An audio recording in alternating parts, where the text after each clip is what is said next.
Good evening and welcome to all of you. My name is Marcia Yonemoto and I am the Director of the Graduate Teacher Program and Professor in the Department of History here at CU.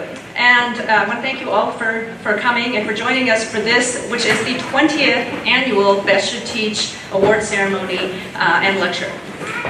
For those of you who aren't familiar with the history of the Best Should Teach initiative, it's a cooperative venture between the Graduate School, the School of Education, the College of Arts and Sciences at the University of Colorado at Boulder, and it's meant to honor the idea that scholars should be educators and that educators are scholars, and all of us together are devoted to no less than making society and the world a better place. I know that might sound trite, but it is nonetheless true. The Best Should Teach is one of the very few events at CU that brings together the so-called K-16 community, that is the community of teachers and learners from primary through secondary and college-level educational institutions. The initiative is the brainchild of the late Dr. Lindley Stiles, who was a CU alumnus, a lifelong educator, and the former dean and faculty member in the schools of education at the University of Virginia, the University of Wisconsin-Madison, and Northwestern University. Lindley Stiles promoted the ideal that the best should teach. He was very much aggrieved by that old saw that, those who can't do must teach. And so his idea was that the best should teach, and he and his wife, Marguerite, established the initiative that supports this event every year. The initiative is administered by the Stiles' grandson, Brian Good, and Brian's here tonight, and for only the second time in the history of Best Should Teach, Brian's mother, Trish Good, who is Lindley and Marguerite Stiles' daughter, is also here. So Brian and Trish, could you stand? We'd like to thank you for your support.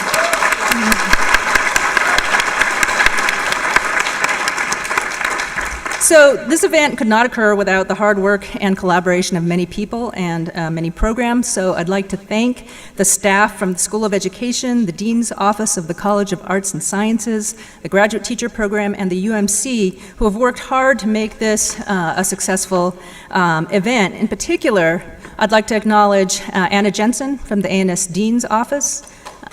Yay, Anna. Sarah McDonald, Hannah Fletcher, and Ichigo Takikawa from the School of Education. And Charisse Lamore, Preston Cumming, and Mark Pleiss, and our student staff members from the Graduate Teacher Program for all your help.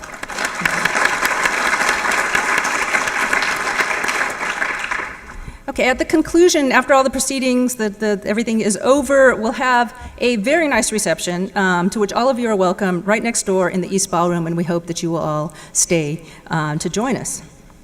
Okay, so at this point, the original plan was for me to introduce Ann Schmiesing and Kathy Schultz. Ann Schmiesing is the Dean of the Graduate School and Vice Provost for Graduate Education, and also a professor of German. And Ann has been a tireless supporter. She is the big boss, the Dean of the Graduate School, to which our program reports, and has done in her now going on 3 years tenure as Dean of the Graduate School, an immense amount to make life better for graduate students on this campus. Unfortunately, she was felled by laryngitis. She really has no voice at all. So unfortunately, she couldn't be here with us, but I'd like to acknowledge her spirit and her presence in spirit, and she would have been here to help us give out these awards and to enjoy the night with you. So I will be standing in for her for part of the awards, and Dean Kathy Schultz and Dean Jim White will also be giving out some of these awards. So I would like to introduce, I would have introduced Ann Schmiesing, but I would like to introduce Kathy Schultz, who is Dean of the School of Education, and also Jim White, who is Dean of the College of Arts and Sciences. And they will give out our awards, the gold awards to CU faculty members for teaching excellence at CU. And after that, Kathy will continue to give the awards, gold awards, to K-12 educators from all over the state who are here tonight. And I'd like to just say one more thing, a really nice aspect of having K-12 teachers here. You all do the hard work. You do the heavy lifting. You make our jobs here at the university possible and our existence possible. So we owe you a lot. Thank you. Dean Schultz, thank you.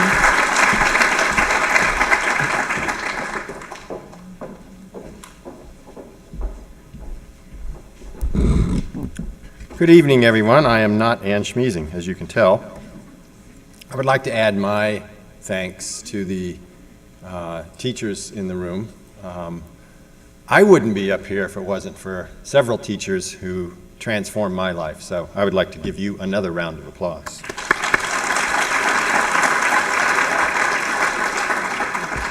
This year's winners of the Best Should Teach Awards were selected by committees of their peers based on their demonstrated excellence in teaching and extended support of teaching and learning on campus. The first recipient is Teresa Foley. Teresa Foley is a senior instructor in the Department of Integrative Physiology. Dr. Foley received her doctorate in physiology and neuroscience from the University of Colorado Boulder. She teaches a broad range of upper division I-Phi courses, including endocrinology, immunology, epidemiology, and exercise physiology. Did I get that right? Yep. Oh, good for me. Dr. Foley also developed and coordinated laboratory courses in cell physiology and human physiology, and played an integral role in developing the curriculum for the undergraduate certificate in public health. She has taught small and large enrollment classes within and outside of her areas of expertise, receiving FCQ ratings that are among the highest in the department. In addition to her teaching responsibilities, Dr. Foley serves as the department education specialist, who works closely with faculty to implement evidence-based best practices in curriculum development, student learning, and in-class teaching. She is the recipient of several teaching awards, including the Chancellor's Award for Excellence in STEM Education, the Marina Smith Award from the CU Parents Association, and the Transforming Education, Supporting and Teaching and Learning Excellence Award. Teresa Foley.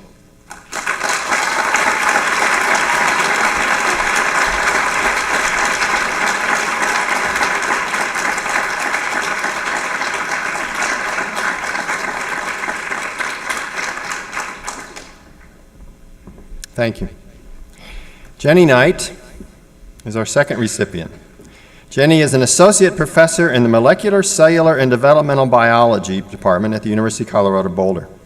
She has a PhD in neuroscience from the University of Michigan, where she studied eye development, and postdoctoral training at CU. She has been teaching undergraduates at all levels for 18 years, ranging from freshman-level genetics to senior-level developmental biology. In biology education research, she led the development of the genetics concept assessment, the introductory molecular biology assessment, and the molecular biology capstone assessment, all programs designed to diagnose student misunderstandings and measure learning gains in typical undergraduate biology courses, as well as helping to develop, as well as helping to develop an attitudes assessment and a taxonomy for measuring scientific teaching. Her studies on the use and benefits of clicker questions in large lecture classes have shown that students learn from each other during peer discussions of questions, and that the nature of their discussions is heavily influenced by cues from the instructors. Her current work focuses on understanding how students engage in complex problem solving and scientific reasoning, particularly in genetics. Dr. Knight coordinated the MCDB Science Education Initiative at CU for 7 years, ran the Mountain West Regional National Academy Summer Institute on Undergraduate Education for 5 years, and is actively involved in CU's Center for STEM Learning, as well as other national organizations devoted to elevating undergraduate biology education and biology education research. Jenny Knight.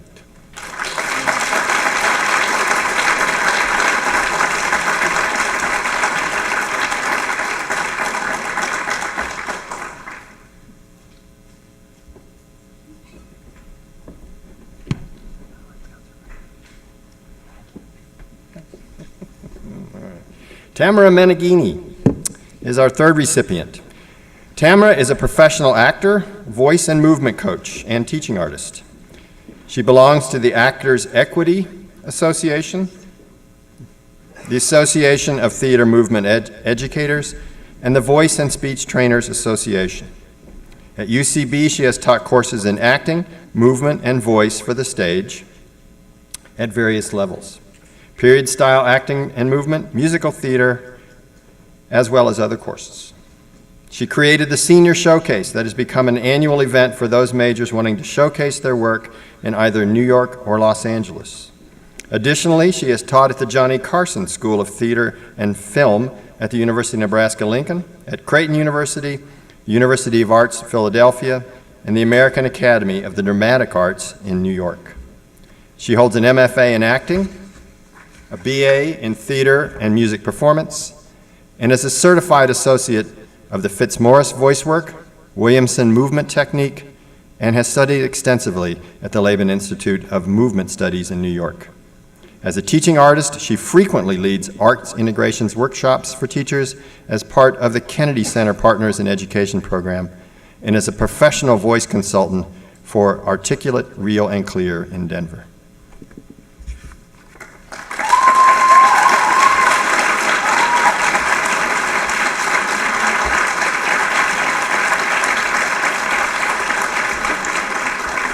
Thank you so much, Tamara. Our fourth recipient is Janet Tsai. Janet is a researcher and instructor in the College of Engineering and Applied Sciences at the University of Colorado Boulder. Her research focuses on ways to encourage more students, especially women and those from non-traditional demographic groups, to pursue interests in the field of engineering. Janet assists in recruitment and retention efforts locally, nationally, and internationally, hoping to broaden the image of engineering, science, and technology to include new forms of communication and problem solving for emerging grand challenges. A second vein of Janet's research seeks to identify the social and cultural impacts of technological choices made by engineers in the process of designing and creating new devices and systems. Her work considers the intentional and unintentional consequences of durable structures, products, architectures, and standards in engineering education to pinpoint areas for transformative change. Janet.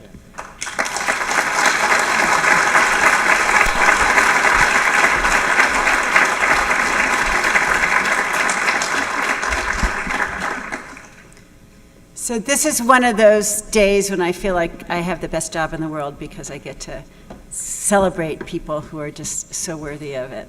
And so I have the pleasure of introducing and presenting the Faculty Gold Award winner from the School of Education.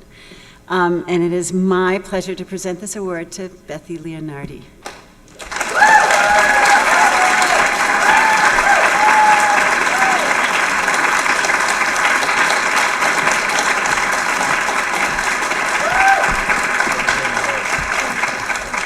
Always an inspiring educator, Bethy began as a teacher 16 years ago, teaching middle and high school.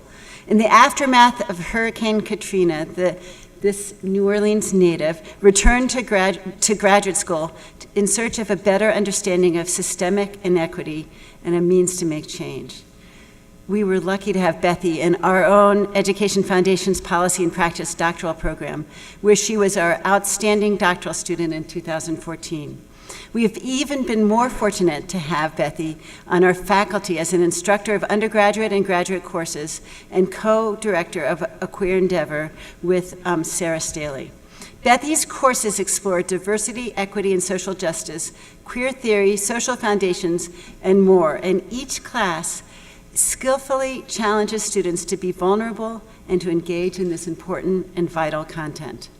She is a gifted educator and a trusted colleague among educators. Through A Queer Endeavor, a revolutionary initiative that aims to make gender, family, and sexual diversity more inclusive, safe, and affirming in schools, Bethy and co-director Sarah Staley have worked with more than 5,000 educators since its founding. As someone who many of us admire, we were not surprised by the enthusiasm for Bethy's teaching when we opened up this year's nominations process to include written testimonies from students. And so I'll just include one of many wonderful quotes from the students, if I can find it. I can think of no one who holds the flame for a better world higher than Bethy. She is both a phenomenal professor and a change maker for youth. She wants all identities to feel safe, welcome, and included, and she models that within her instruction. Her aim for a better world is both inspiring and contagious. I know I learn from Bethy every day and know few more talented and caring people. Please join me in congratulating Bethy.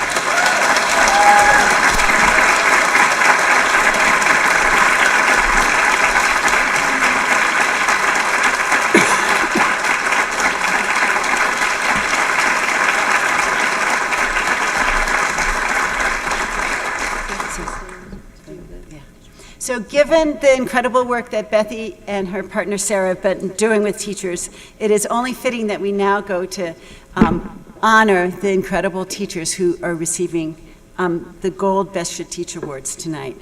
So I'm honored to present these Gold Best Should Teach Awards to 3 local teachers. Each of these educators embodies the beliefs, stances, and skills of exemplary teachers. They are dedicated to their students, and they often give back to the teaching profession by mentoring others, partnering with parents, and collaborating with their colleagues. They've been nominated by their peers in 3 of our partner districts. So first, Benito Espinoza.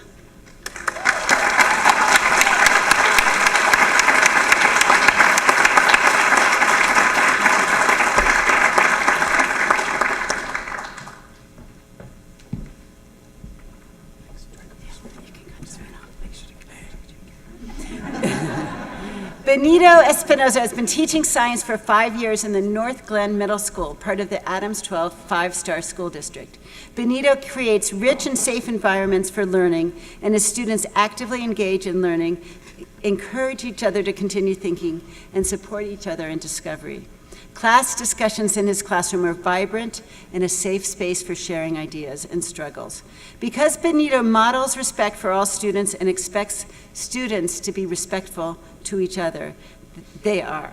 Additionally, he expects that all students can learn, and they do. When the district began curriculum realignment, Benito soon became a leader in this work. His contributions are always thoughtful of all students in the district, and his strong pedagogy and collaborative stance make him a great model for other teachers and an incredibly valuable team member. Congratulations.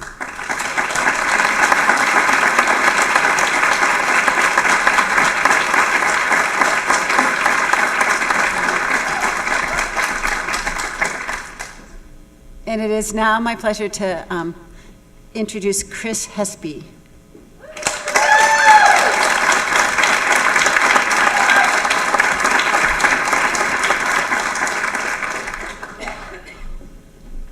Chris teaches 7th grade social studies at Aspen Creek K-8 in the Boulder Valley School District, where he loves interacting with kids, watching their creativity flourish through learning. His professional focus is on bringing innovative teaching practices and curriculum into his classroom.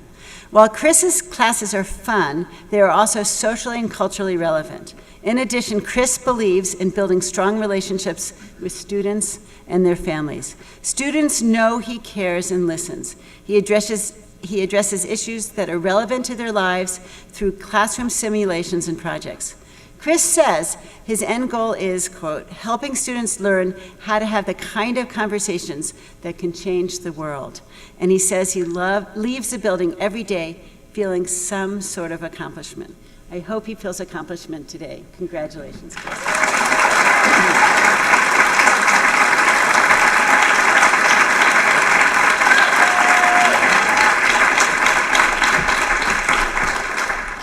And finally, it is my pleasure to introduce Rachel Hoffman.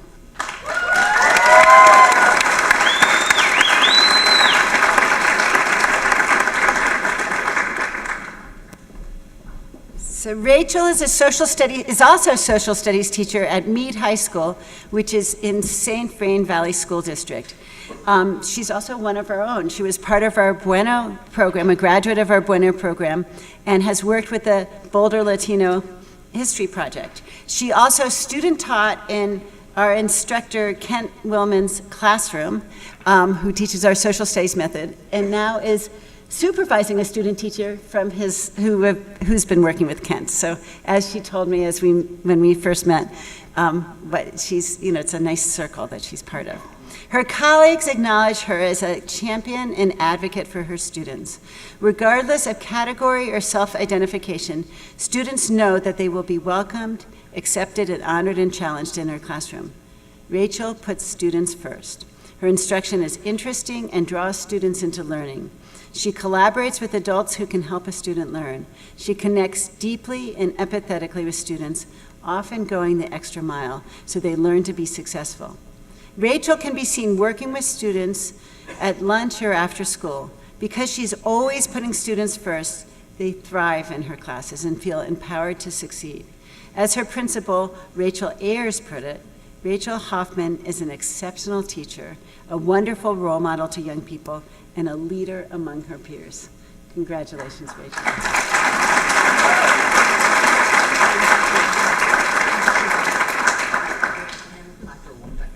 That's what I'm looking for. Thank you.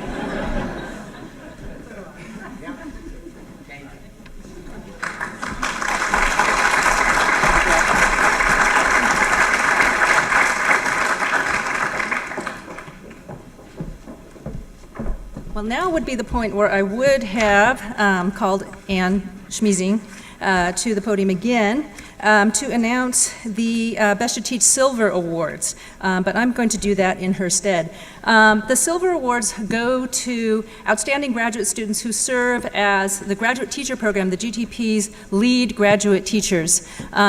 This year we have almost 50 lead graduate teachers in as many departments across campus. They undergo a training program with us, and then they serve as leaders within their own departments, working on graduate student teacher preparation and professional development. And they are an amazing group. It is the best part of this job to get to know all of you and to get to know about all the outstanding things that you're doing, not only in your teaching, but in your research and in your service to your departments and to the university. So thank you so much. And so what we'll do is I'll call out everyone's name by group, kind of by discipline, roughly grouped. And as I call your names, could you please, or as I call your category, could you please stand up? And then we will have, and I should acknowledge here, Dr. Mark Pleiss and Dr. Preston Cumming. Their titles are lead coordinators of the GTP, but they really are assistant directors who help with everything to do with the graduate teacher program. They are invaluable, as you all the leads know, to the program, so we could give them a hand.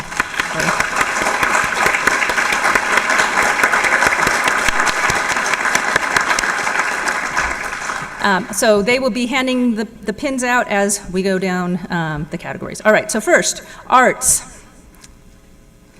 This would be, everyone's like, am I arts? Yes, that's you. Sorry, I gotta put on my old lady glasses.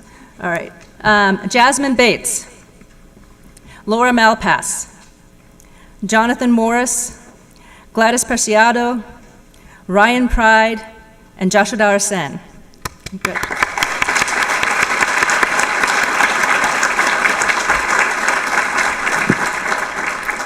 Engineering, Jay Earhart, Aaron Ellefson, Shayan Gupta, Nicholas Landry, Prashant Praladhan, Mohammed Salman, Adrienne Scott, and Christian Standard.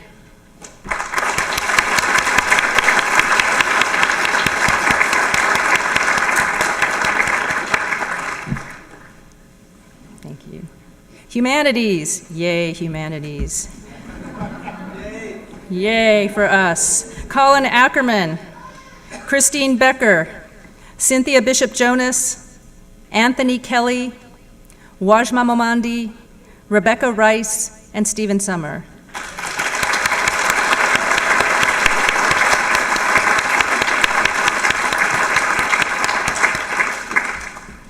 Languages and literatures. Janae Alsman, Tycho Hessler, Samuel Hahn, Fernanda Iwasaki, Amy Lantrip, Adi Nestor, Seth Thomas, and Tatiana Topolian.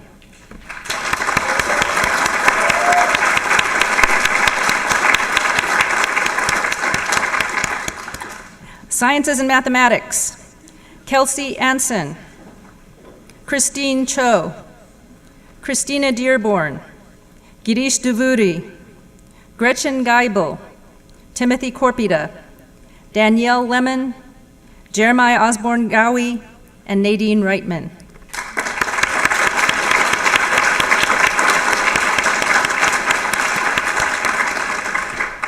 And finally, social sciences.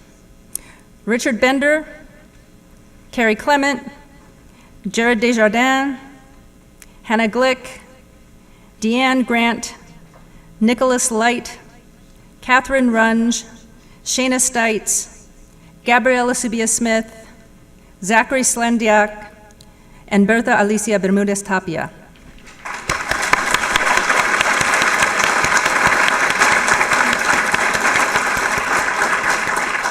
Thanks to all of you, my heartfelt thanks to all of you for helping us prepare graduate teachers to excel as instructors and in their future careers as faculty. Thank you, Drs. Pleiss and Cumming.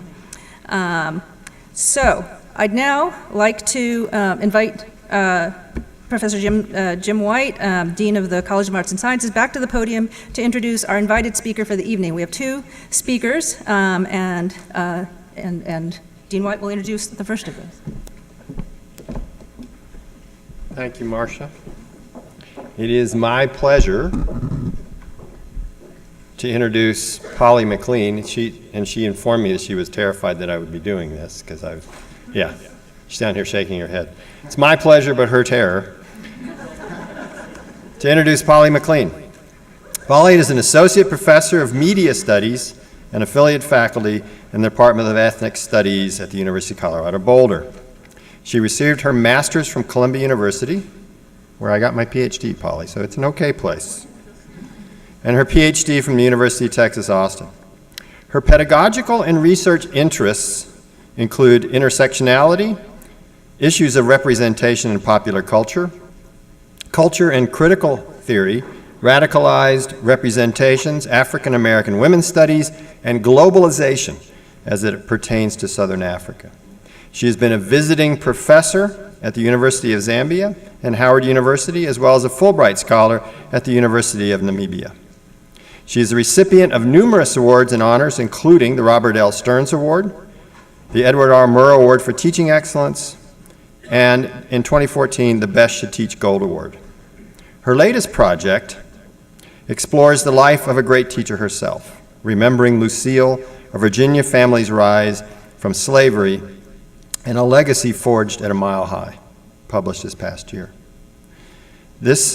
We are marking the 100th anniversary of the first person of color to get a bachelor's degree here at CU, Lucille Berkeley Buchanan, the subject of Polly's book. Polly, it is my honor and pleasure to invite you up to the stage.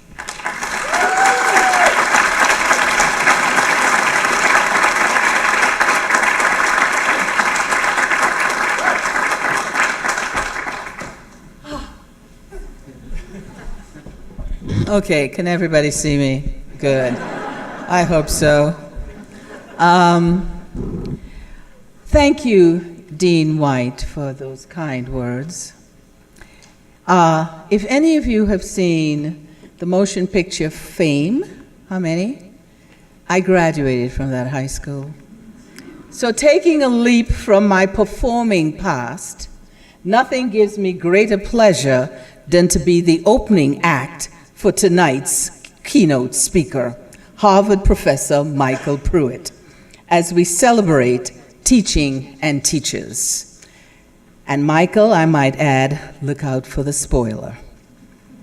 When I got the call to introduce Lucille Berkeley Buchanan, who graduated from this institution 100 years, 3 months, and 6 days ago, and from the State Normal School, Colorado's first teaching college, today the University of Northern Colorado, 113 years ago, it was easy to say yes. Not only because of my respect and admiration for the work the graduate teacher program provide our students, but for those of us who dare to teach, we are all Lucille in one way or another. I also want to recognize the role of the College of Arts and Sciences and the School of Education play in celebrating teaching and teachers. For Lucille, she followed sociologist, civil rights activist, historian, Pan-Africanist, writer, editor, and scholar W.E.B. Du Bois's pronouncement to get a liberal arts education, and that she did in your college in this institution, while she pursued a career in the field of public education, putting community at the core, a hallmark of the School of Education. And although we don't have control over our narrative, we can nevertheless create it even in the worst of situations, and that's what Lucille did. Born in a shed on the banks of the Cherry Creek in 1884, she would die in 1989 at 105 years of age. Lucille's first teaching experience was that of a substitute teacher following her graduation from Villa Park High School. There she is. Where's Villa Park? There. From Villa Park High School in Denver's Barnum community, which was owned by P.T. Barnum. And while she had set her sights on teaching, she did what is becoming a popular trend among high school graduates in the 21st century. She took a gap year. I often like to think of this as paid internship, in which the adventurous Lucille took off from Colorado and ventured off to Niagara Falls in New York, working as an agent for the American Publishing Company. Upon returning to Denver, she took a job as a bookkeeper for a cleaning company before enrolling in Colorado's teaching college in 1903. One of the benefits of earning a degree from the teaching college was free tuition. Wish we had that now. The payback was to teach at a local public school, something that Lucille looked forward to, and especially since there was a high demand for teachers. Lucille would graduate in 1905. Her graduation was so spectacular that it was covered in the Denver's Black Press, but it was also in the Rocky Mountain News, that ran the largest story on the front page, referring to her as one of the best educated colored girls in the West. Lucille looked forward to teaching, but she misread the tea leaves and was about to get hit in the face. While Colorado hired its first black teacher, female teacher, in 1898, by the time Lucille graduated in 1905, there were no black teachers in the system. And while lauded in the press, of course, the blessed, educated colored girl in the West, and Denver's title of the article, Denver's Girl, the first colored graduate of the state normal school, when Lucille applied for a teaching job, none was available to her. Committed to paying back her education, she even applied for a teaching position in Maitland, Colorado, a coal mining town some 163 miles south of Denver. She was rejected. It appears that white parents did not want a black teacher in the classroom. What did Lucille do? She gathered up her books, her life, and said goodbye to her parents, her church, her community, her 7 sisters and 1 brother, and headed off to the Jim Crow South, where she took her first teaching position in 1905 at the Arkansas Baptist College, a historically black school in Little Rock, Arkansas. She loves to travel, didn't she? Let's see what else. All right. What you're seeing there is the family photo, the house that they built. Always looking for the next teaching challenge, she ventured from Little Rock to Langston School in Hot Springs to teach at the city's only school for black students. After about 2 years, Lucille resigned and headed back to Denver.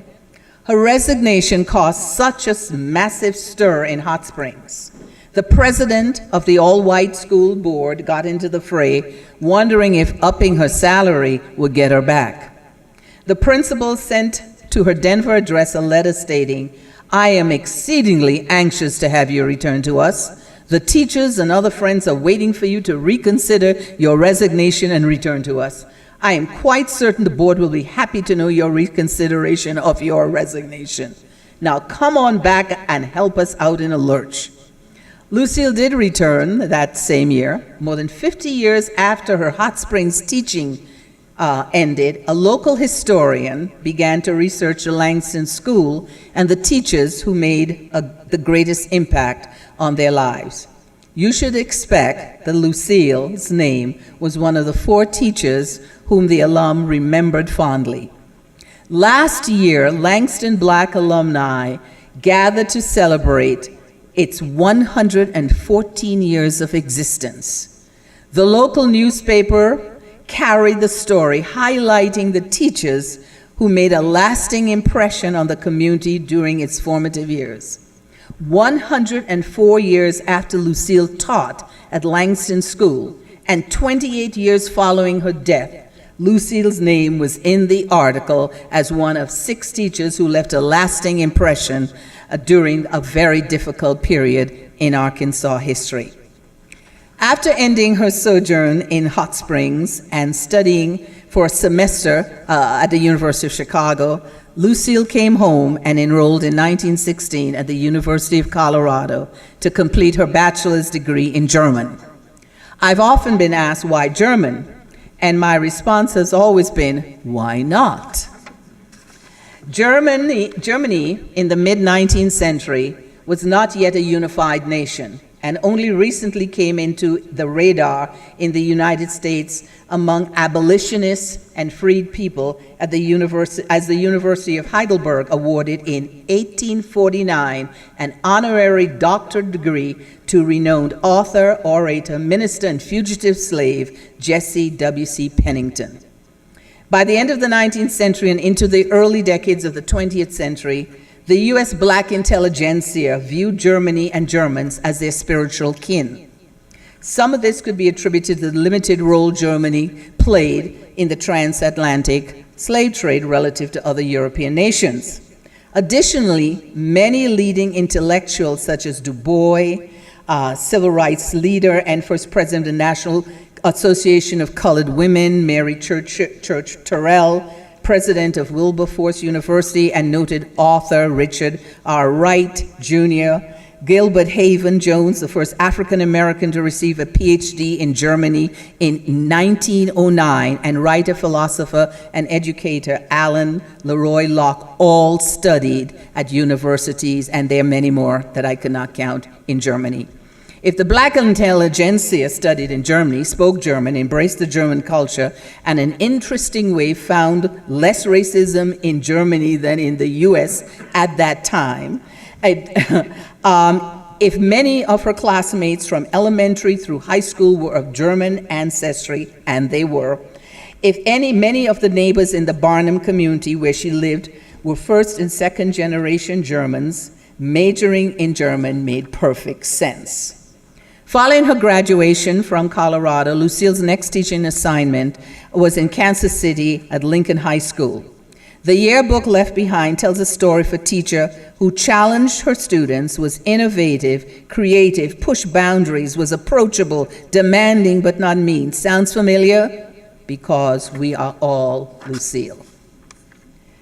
What did she do at Langston? At Lincoln.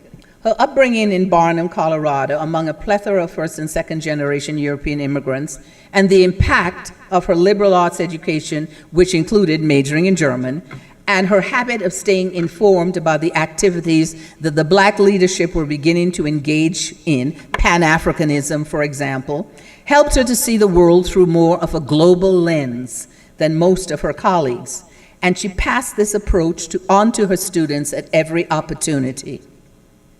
She created the World News Club, which in a subtle and subversive way internationalized the curriculum.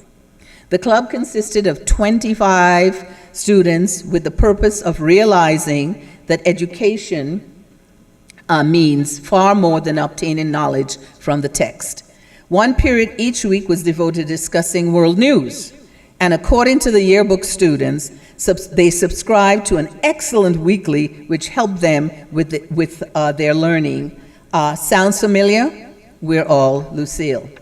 In the fall of 1925, Lucille initiated a project with the first-year students in her English class to create the school's first newspaper, The Observer, 1925.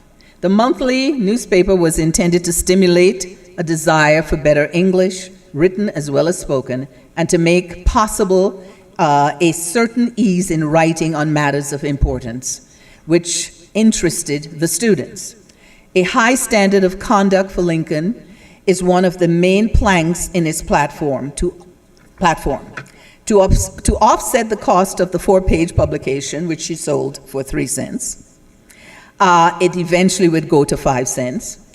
Selling the school's paper at 5 cents was a brazen move, in that the local commercial black newspaper, The Call, was also sold for the same price. Nonetheless, Lucille was able to garner sufficient support. The third issue included advertising for a local grocery store, a movie theater, and the purchase of sanitary, get that, paper cups, which guaranteed to cure all kinds of stomach and other ills. Suggesting that the paper's demographic went beyond students and included teachers, the kind of ads that appear suggest this. Possibly parents and teachers, the Very Good Teacher Association. Her degree from this university fulfilled one of her dreams, but teacher Lucille was a consummate learner and knew how to work the system. After completing, let's see what else is up here. There she is as a baby. After completing her BA degree, she came home during the summer taking additional coursework at the University of Denver, not only to enhance her teaching, but to use it as a means to negotiate a pay raise. In 1926, she made her final move to Chicago's Black Belt, where she taught at the Douglas Elementary School for the next 23 years. Following her model, more teaching equals teaching enhancement equals pay increase, she enrolled at the University of Chicago's master's degree program in education. About a couple months ago, I spoke to the graduate school there and discovered that she did all of her coursework but failed to turn in her final paper. And while we can relate to Lucille's teaching on a number of levels, Lucille taught in the pre-Brown v. Board of Education of Topeka, and as a result labored under extraordinary burdens. Faced with the dearth of material resources, she was expected to fulfill an array of roles beyond that of a school teacher: public health worker, Sunday school teacher, home visitor, fundraiser, adult literacy teacher, racial diplomat, and an all-around pillar of the community and general uplifter of the race. Notwithstanding those various demands, Black teachers played a crucial role in helping Black students to resist the crush of white supremacy through education and nurture. Like most Black progressives of her time, Lucille came from a middle-class background with traditional Republican roots, an urban outlook, a greater sense of community steeped in service, and a strong determination to achieve based on the racial uplift ideology of W.E.B. Du Bois. However, as a woman in the new century, Lucille was a product of two competing ideologies: traditional Victorian middle-class values, which blended gender progressivism, witnessing her older sisters pursuing careers and entrepreneurial activities, and the value of the frontier, which idolized self-sufficiency, confidence, hard work, and risk-taking. Educating young Blacks would be her gateway to affect change and would be a catalyst to Black progress. Lucille had an uncompromising love for teaching, which spanned 44 years. As a descendant of enslaved Africans, education was at the center of her pedagogy. Her niece, also a teacher in Denver, described her to me by stating, Aunt Lucy was a strict disciplinarian, and as an aunt and a teacher. She believed that all children, including black children, should dress neatly, be polite, and well-behaved. She trained the children in her classroom to brush their hair down with their hands when visitors entered the classroom. When other teachers at Douglas had difficulty maintaining quiet in their classroom, they would ask Aunt Lucy to restore order. She wanted black children to be successful and well-liked. Education would make the difference in a young person's life. Through Evelyn's words, I see Lucille attempting to dispel the stereotypes of African Americans as lazy, unintelligent, unkept, and inferior as much as possible. It was her way of bringing respectability to her students. Evelyn Higginbotham's definition of respectability, which states that it demands that every individual in the black community assume responsibility for behavioral, self-regulation, and self-improvement along moral, educational, and economic lines. The goal was to distance oneself as far as possible from the images perpetuated by racist stereotypes. In 1925, the yearbook staff asked teachers about their favorite sayings. And while most teachers whimsically responded with words like, "We love to hear now an inspirational talk, such lovely ornaments," or came across as disciplinarians, I mean business, or "shut your mouth," Lucille spoke to the students' learning as she emphatically said, "few minutes for study." These 4 words reveal a lot about her commitment to education and the ethic of excellence she passed on to her students. Anytime someone opens their eyes, mind, and heart to a new experience, growth occurs. For teachers, this growth comes with a renewal sense of passion, strengthening of pedagogy, and the reassurance of walking in one's purpose. Attempting to dispel the stereotypes of the African American, she worked towards that. Lucille crossed class boundaries to teach. Crossing boundaries allowed her, as a teacher, to acknowledge and confront biases, as well as learn about others through close and personal encounters that break stereotypes and foster mutual respectability. She had a strong relationship with her students, created a community of self-help, learning beyond the borders of the school, listened to the setbacks from other teachers, worked hard to help them create a learning environment despite the forces of Jim Crow that surrounded their lives in and out of the classroom.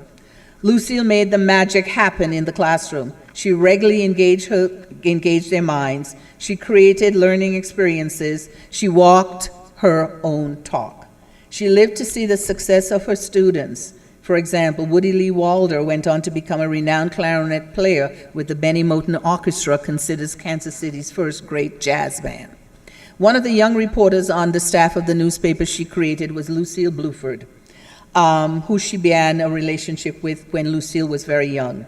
Like Lucille, Bluford's fiery spirit and determination to fight inequities in Jim Crow would take her all the way to the Missouri State Supreme Court after the University of Missouri School of Journalism denied her application in 1939. As a result of her persistence, rather than allowing her to attend the school, shut down its journalism program. And while the State Supreme Court finally ruled in her favor in 1941, Bluford never attended University of Mississippi. She continued to climb in the journalism profession at the Call, where she advanced from reporter to city editor to managing editor, and eventually editor and publisher. All along the way, she used the written word to become a leading voice in the civil rights movement in Kansas City, a lesson she learned from teacher Lucille. In 1925, in the last in which Lucille would, yearbook in which Lucille would be included, the graduating class wrote a column titled 10 Years From Now about their hope for their teachers. Their hope for the woman who was born in a barn in Denver's Platte River bottoms were lofty, but indicative of her strength and their admiration for her. As they wrote, "Miss Buchanan will be teaching English at Harvard University." Thank you very much.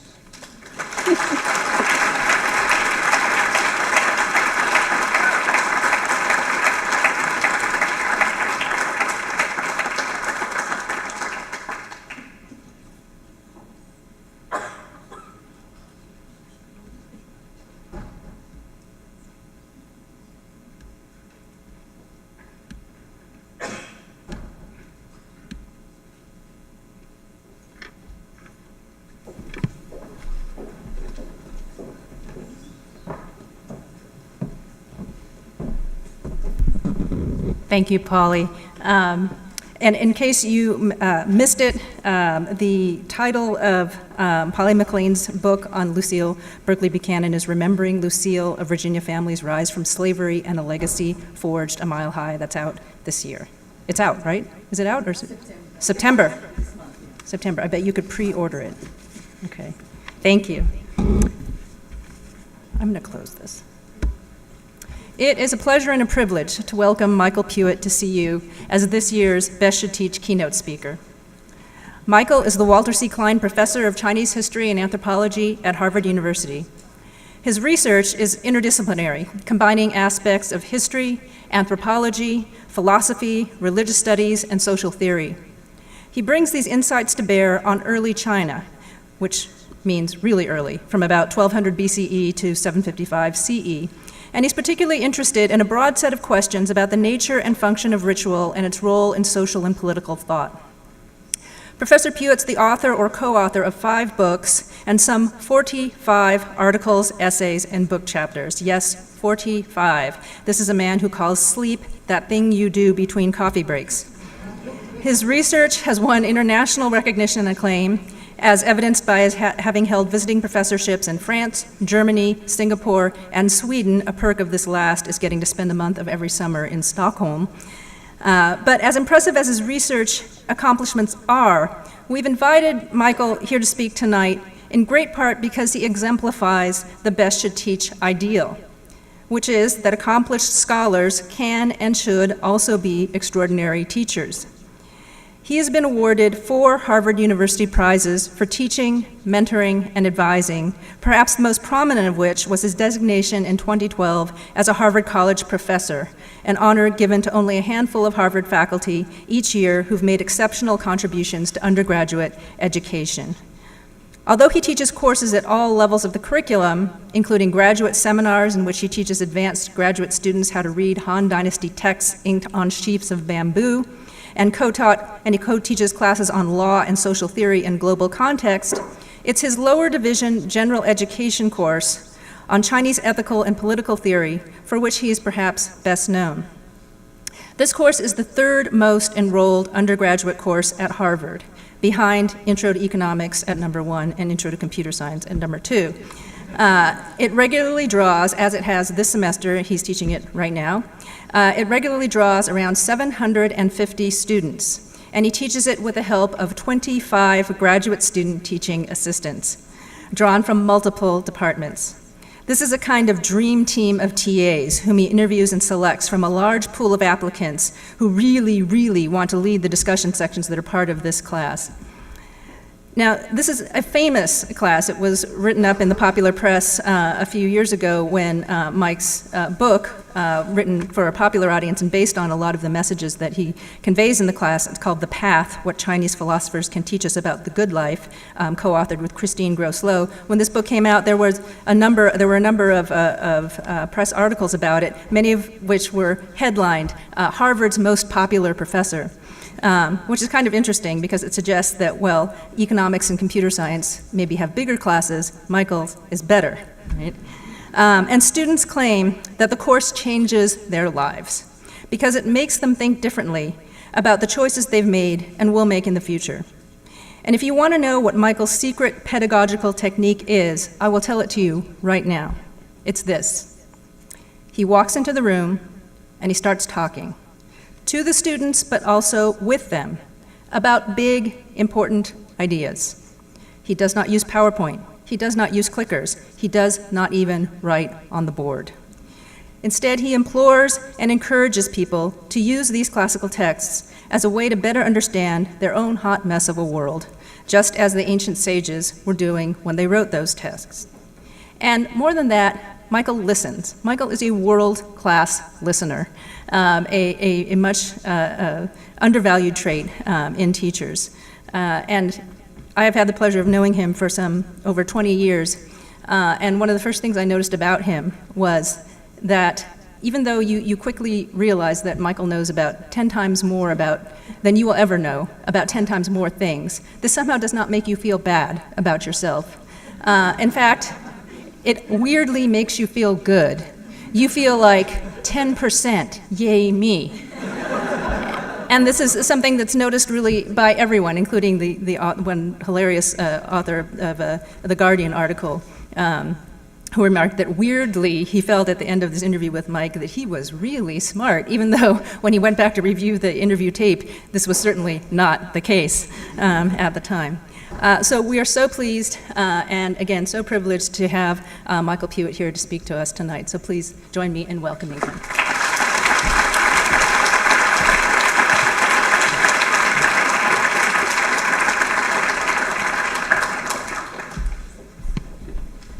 So thank you so much, Marcia, for the much too nice introduction. Very much appreciated, but much too nice, but thank you. And let me say it is a very deep honor to be here tonight. I have been, in fact, I suspect this is true of all of you, but I'm certainly one who has been fundamentally transformed by the teachers I was lucky enough to have. So thank you. Thank you for all that you are doing. It is an honor to be here among you. It is an honor to be here among the many of you who have now gotten prizes for the tremendous work you're doing, and an honor to be here with Polly, who gave just such an extraordinary, inspiring discussion. I wish so much I could be your student, so thank you. So thank all of you for all that you have been doing. Now, what I'd like to talk about tonight is something that I've been basically spending my career trying to do, which is to try to globalize the educational system, to try to break out of the very narrow, I would say, ways that I was taught as a student, despite the incredible teachers I was lucky enough to have, and try to actually bring in ideas from around the world and help to create a more cosmopolitan curriculum. Now, in saying this, one might immediately think, and I'll spend the first few minutes actually underlining this point, that I would have a largely pretty happy talk to give. Because certainly, if you look at the world when I began, certainly in high school, it was an exclusively Western-based curriculum that no one even would have called as such because it was not seen as a problem. And so you would take a history class that, of course, was about the grand rise of Western civilization and the grand rise of modernity that, of course, arose in the West and is now happily giving it to the rest of the world, and no other culture was ever mentioned in the classroom. And this wasn't because, oh, you're taking a Western course, Michael, and you can take other courses. There weren't other courses. We had literature courses in which we read Western literature. Never called that, it was just literature, because you read the important literature, which was, by definition, of course, exclusively the Western canon. And that was simply taken for granted. We had languages to learn, which of course were French, German, and Spanish. I mean, that's it. There weren't other languages that would be worth learning. I go on to college, and this continues. There were finally courses in other areas of the world that touched on them, that discussed other cultures, but you had to really look for them. There weren't many of them, and it certainly wasn't a part of the curriculum in any significant degree. I mean, no one would actually assume a student would be taking them. There's certainly no expectation we would, and certainly no cultural sense that it actually would be important to become a cosmopolitan citizen that would actually learn about cultures around the world. Now, the good news that I'll sadly be coming back to and revising momentarily, but to begin with some good points, the good news is literally everything I just mentioned has changed dramatically.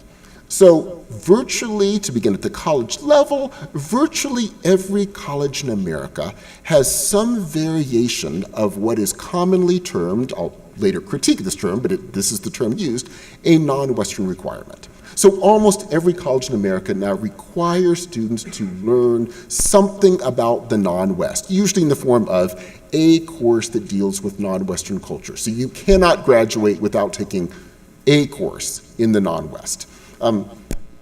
unthinkable when I was coming up, and again, there were very few you could even physically take, and so obviously once you have that requirement, that means you actually have to hire faculty who will teach such courses. So that's wonderful.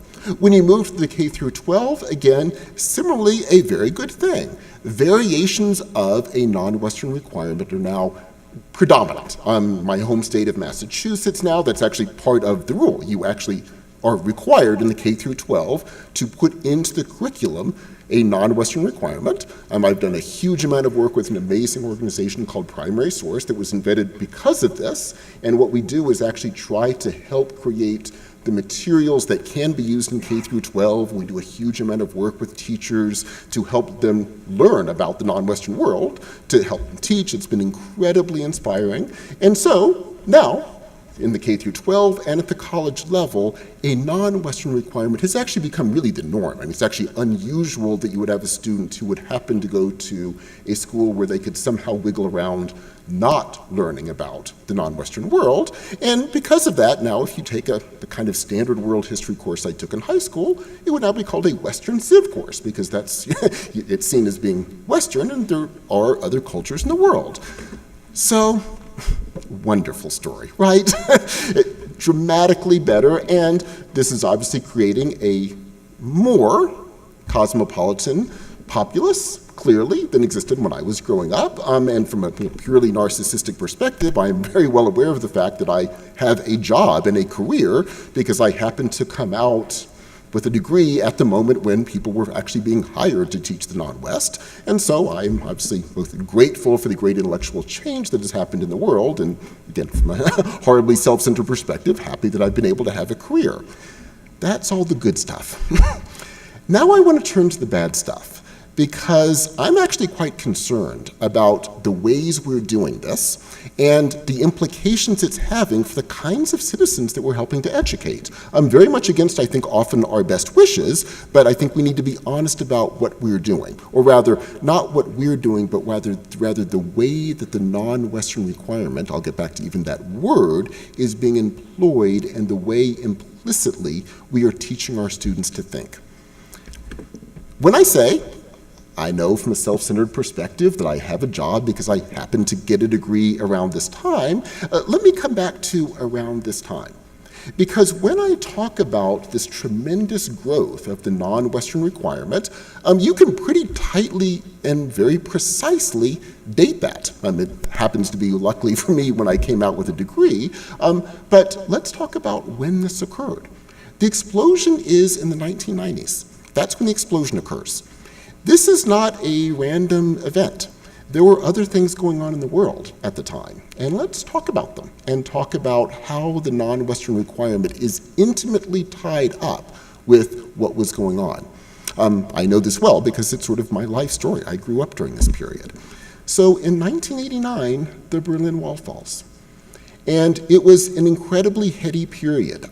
Horribly chilling, I would even say in retrospect, thinking back on it, but that moment is one that was celebrated throughout America and the West to a lesser extent, but I mean, really, it was an American thing, where in America, you got this view that the Cold War has now ended, we won, and it's not just that we won because we outspent the Soviet Union, blah, blah, blah, it's we won because we were right.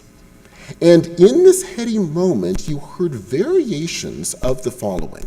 And those variations go along the following lines. And there are variations, but pretty much all following this general trajectory.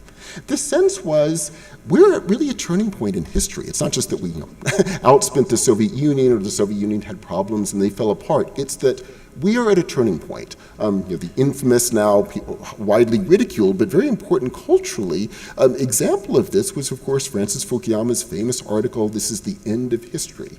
And his argument was, basically all of human history up until the 19th century was somehow called we should now call it a traditional world, right? A traditional world where people were born into worlds that told them what to do. They did like rituals that told them what to do. They had these big traditional states that controlled them, these evil authoritarian states that didn't allow free markets to develop. And all of humanity lived this way for thousands and thousands and thousands of years. And then luckily for the human race, modernity begins in, of course, Europe. And when it begins, because of the rise of Protestantism, the rise of the marketplaces in the cities, widely debated, but however, it begins in Europe, and by the 19th century, the traditional world in Europe falls apart, and humans, for the first time ever, can begin to decide for themselves what to do.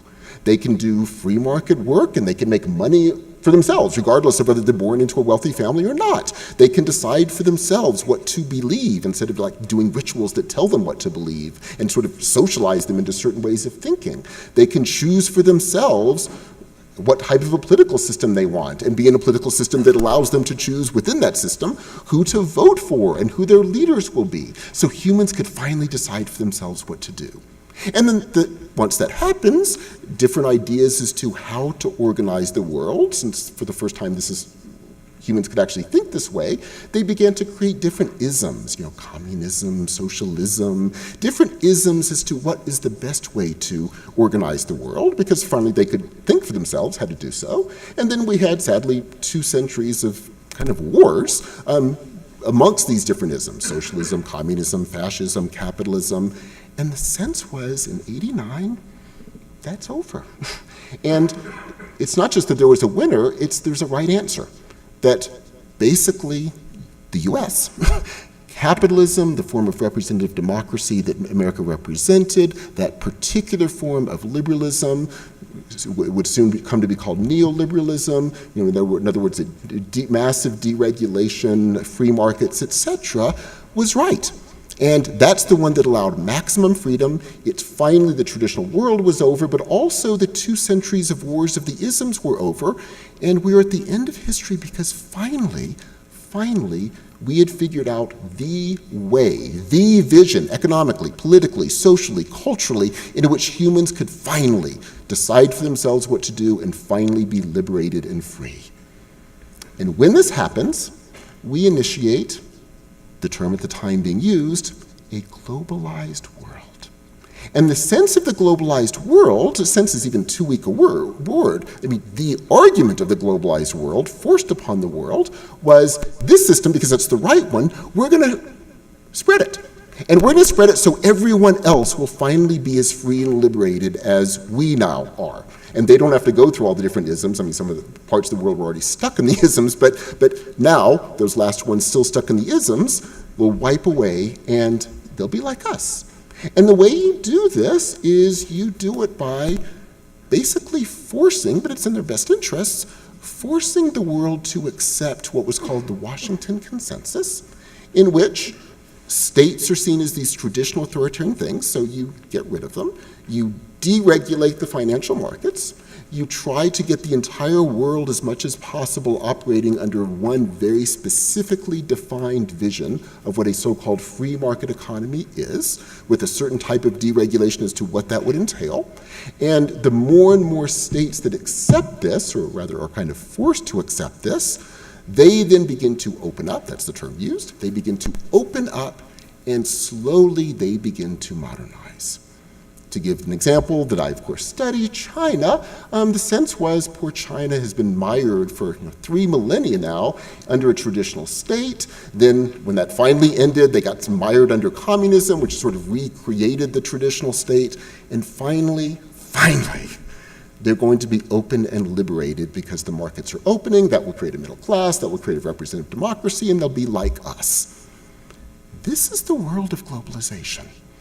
Needless to say, but nonetheless I'll say it just to make the point painfully obvious if it isn't already, it is a globalization that of course hardly lives up to what you could conceivably imagine that term maybe should imply, because it's not saying we're going to globalize by learning anything about the rest of the world.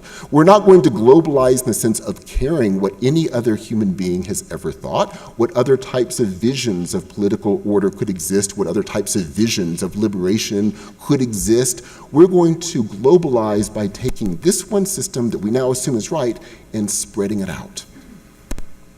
Now, my point here, obvious again, but let me make it explicit. I think the non-Western requirement, and all institutionally that that's based in is part and parcel of the exact same thing.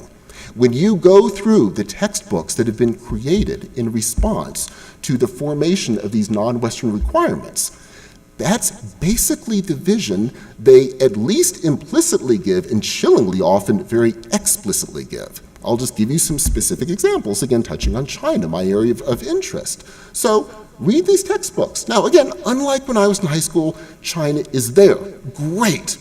But maybe not, because now it's there, but the framework is China was this traditional state. They had to do things like rituals that told them what to do.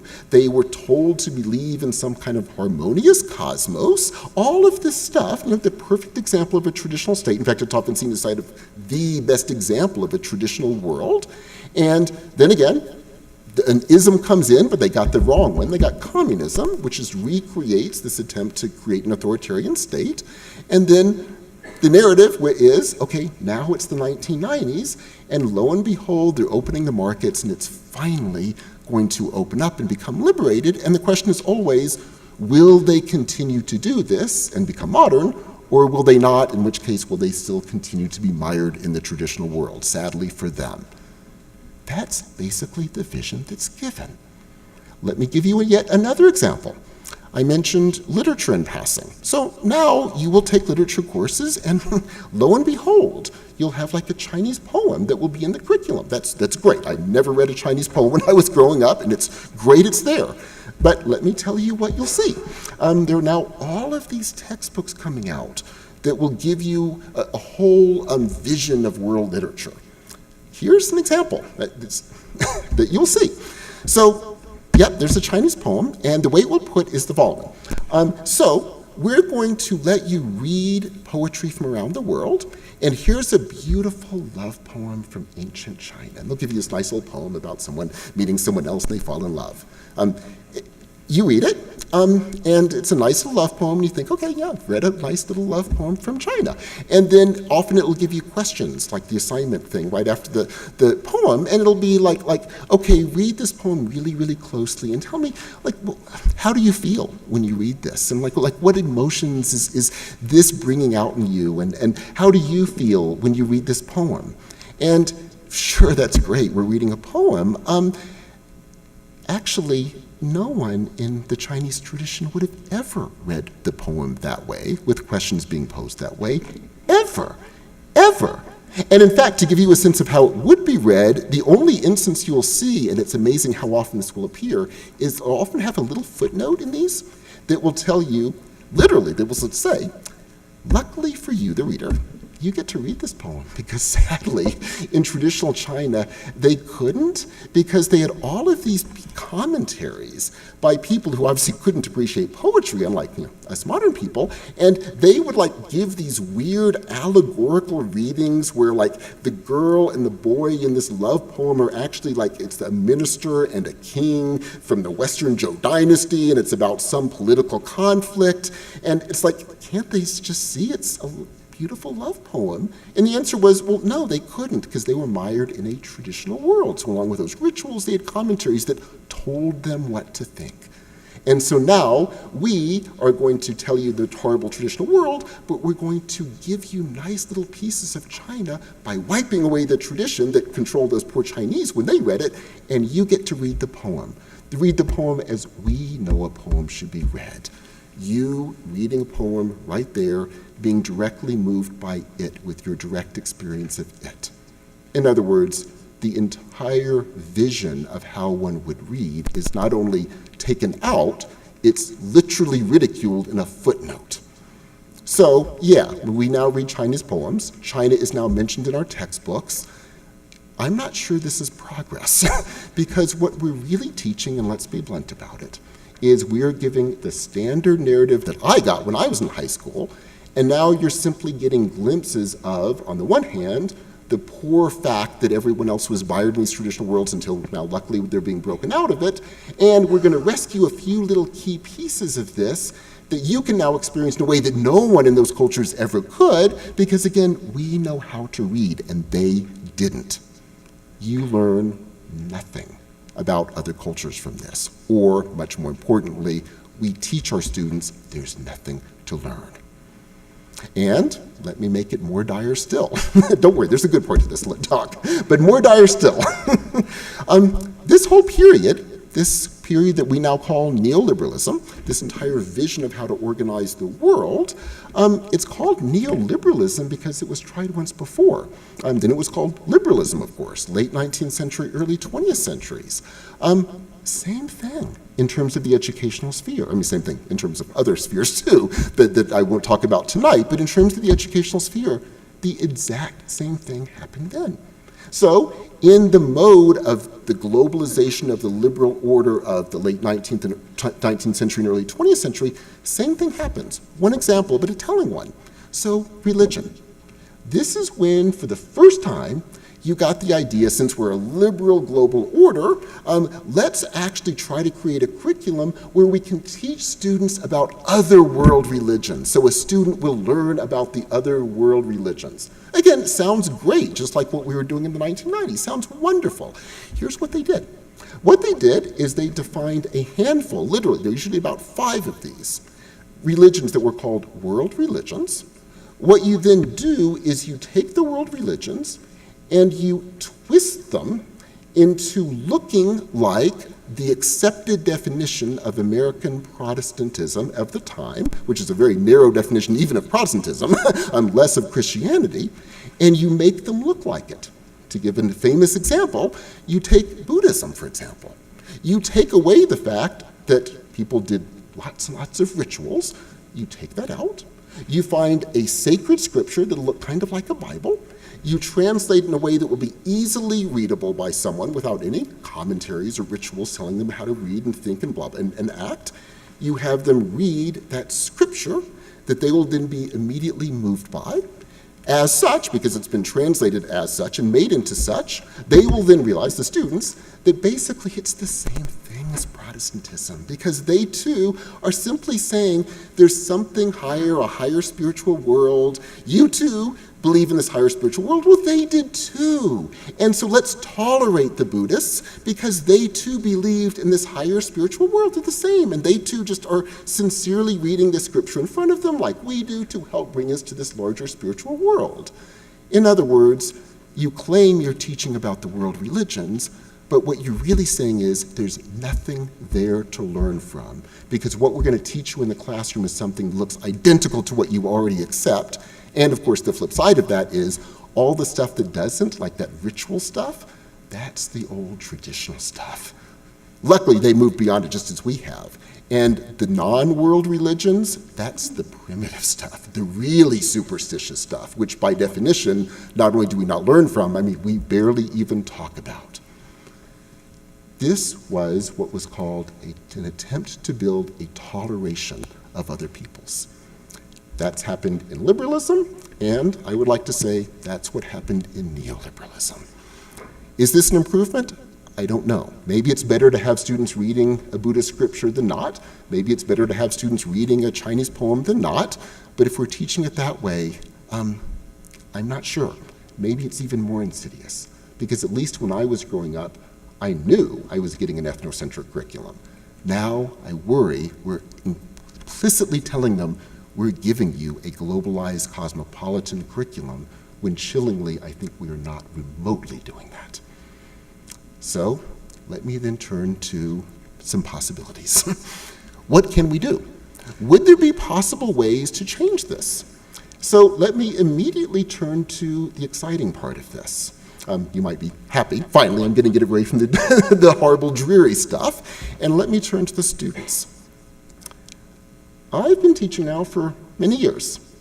And I can tell you, I have never found a generation, and I suspect every one of you is finding the same thing, that is not only as willing to, what's way too mild a way of putting it, that is as excited to have their most fundamental assumptions questioned in the classroom, that is desperate to learn about ideas from around the world, desperate to think, are there maybe ideas around the world that could help us rethink things because maybe we are making a few mistakes in how we've been thinking about things since 1989, In other words, I have never seen a generation more ready to not be given some clear pre-programmed vision of the growth of the grand end of history that we were implicitly giving when I was in high school, and perhaps in even more insidious way have been doing since the 1990s.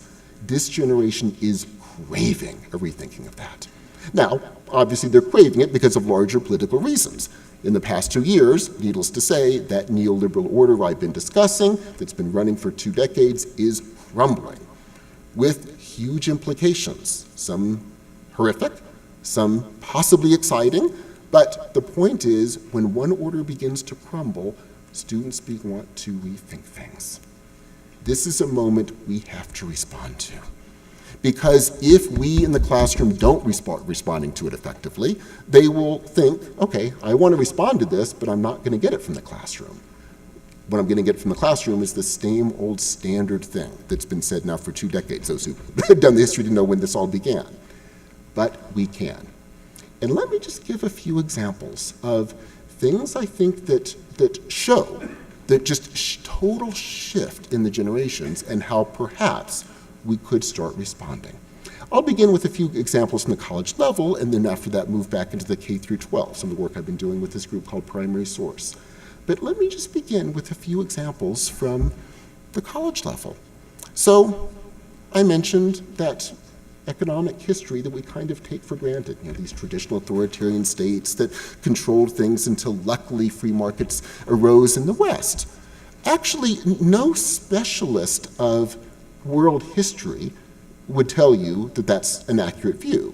It just hasn't filtered into textbooks. But any specialist would tell you that's completely wrong. What we have now absolutely demonstrated, and it's just so clear, but it's amazing it hasn't been filtered out, is that in fact, all of the Eurasian and African worlds before what we now think of as the Western impact were involved in an extraordinary set of trade networks, intimately involved, by the way, with things like rituals, all the bad stuff of religions that we're not supposed to be able to talk about.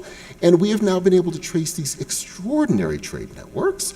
And we also know very well, because they said so in so many words, it's just no one likes to talk about this, that the reason things like England and Spain and Portugal begin trying to use Asian technologies to build ships is because they are on the far outreaches of the Eurasian landmass. They have no access to any of these trade networks, unlike places like Venice that had very much access, and they are desperately trying to find ways to get to the net trade networks. They know this is going on, and they want the same kind of money. And so they start building ships, first to go around Africa, but it turns out that's really expensive. So then you start trying to go to circumnavigate the globe, and then you hit the Americas.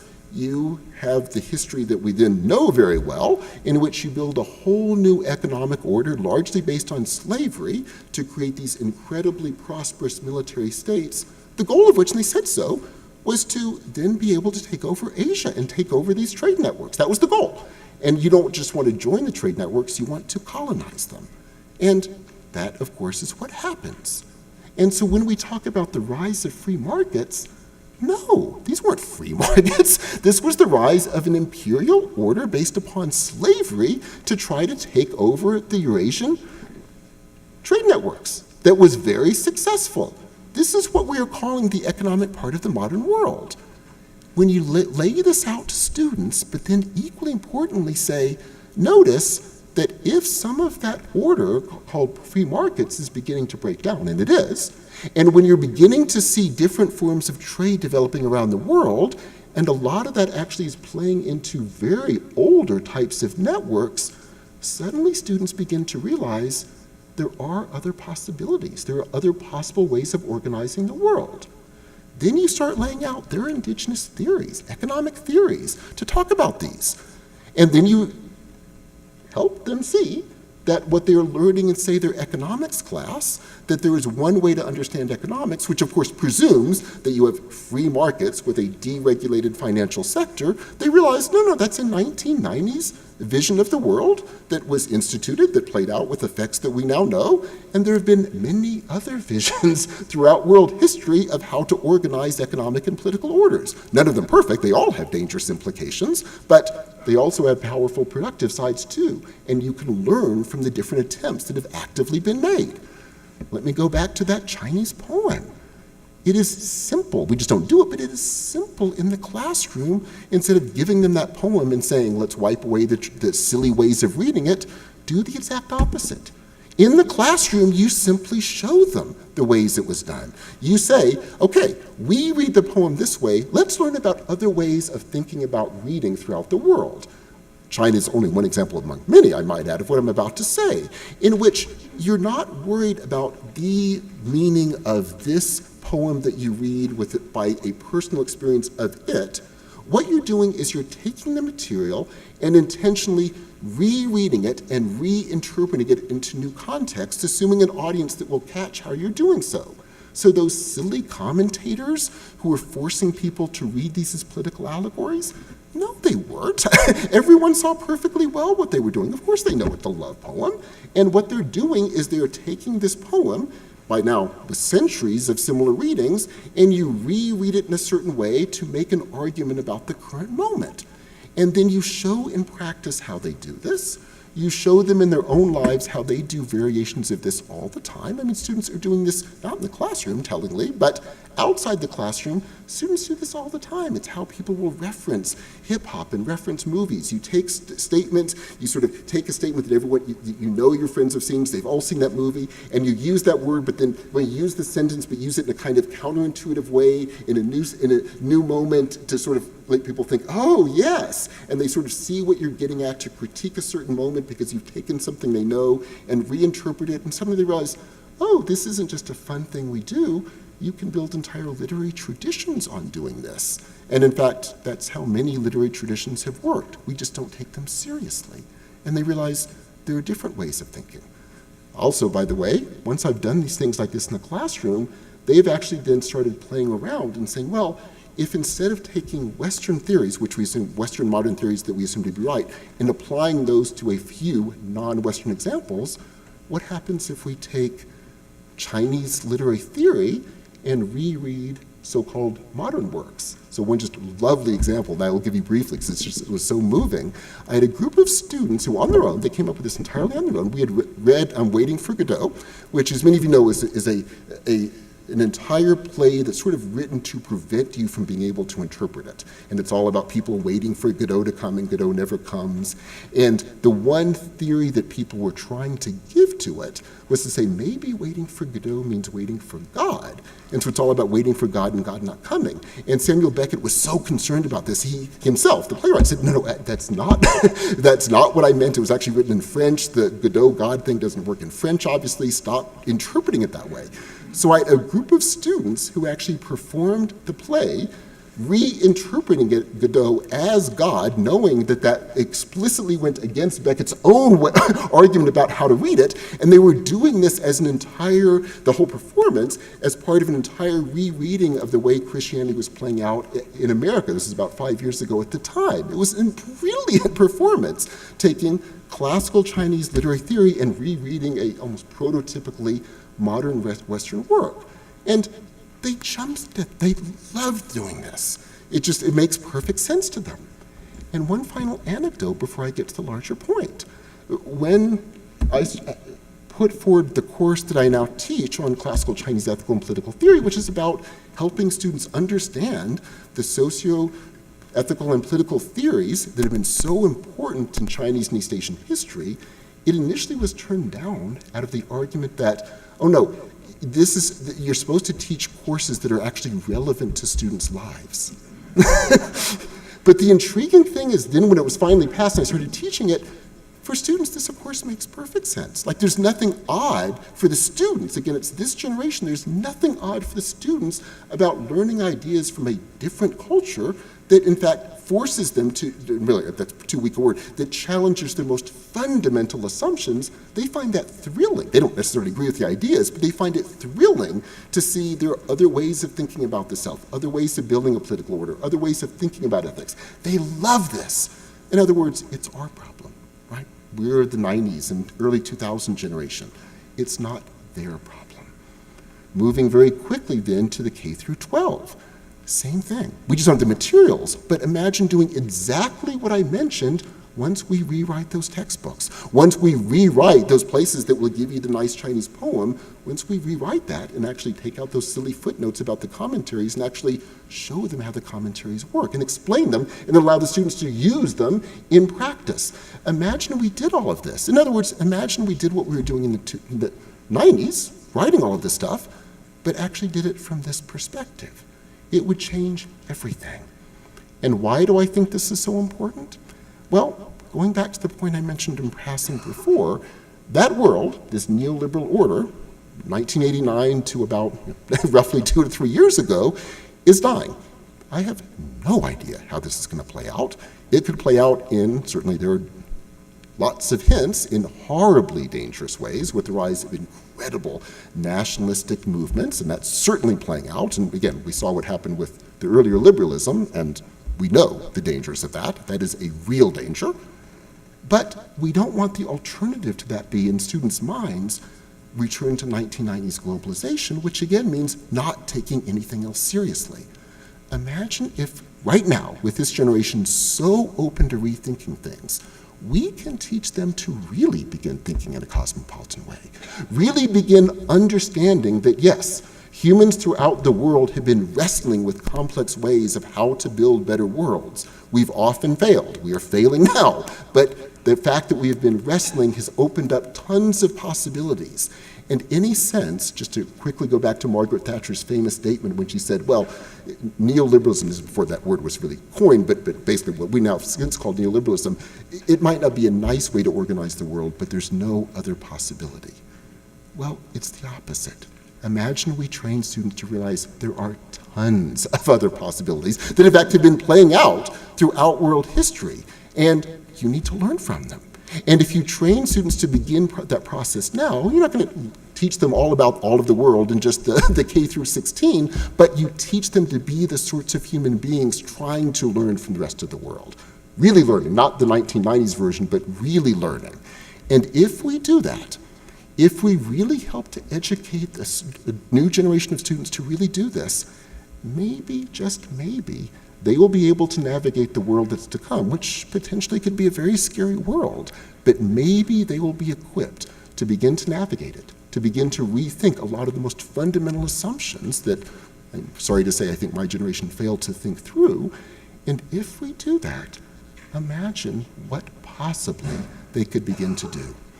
So let me just conclude by saying, yeah, I guess for two decades it was nice we had a non-Western requirement. We need to get rid of it. I mean, not just the requirement, because institutionally some schools may still need it to keep some courses in the books, but I mean, get rid of it conceptually.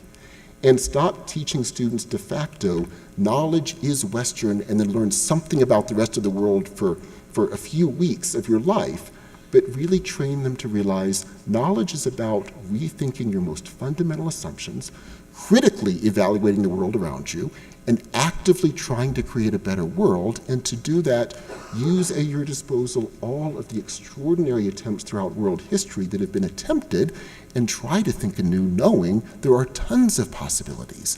And if we can train them to do that, then we would truly be creating a globalized world. We would truly be creating a cosmopolitan world, but not remotely like the horrible one, in this sense, that we created in the late 19th century and early 20th century, or that we recreated again in the 1990s, but truly training people to think about the rest of the world, learn from the rest of the world, and seeing themselves as truly, truly global citizens. Thank you all so much. Thank you.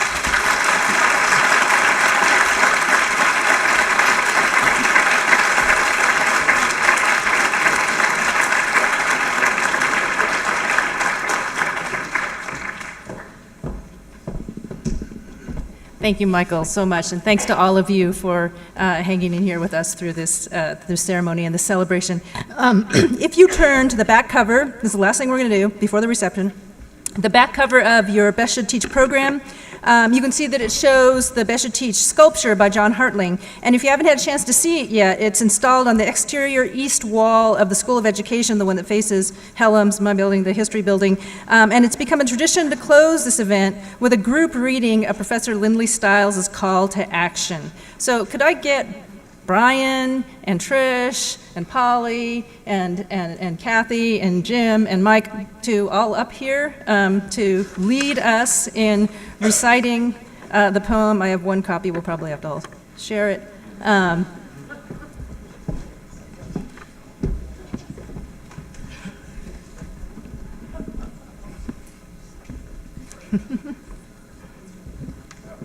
And these plaques are up in the other Best Should Teach schools at UVA. I think there's one at UVA, there's one at Madison, there's one at Northwestern?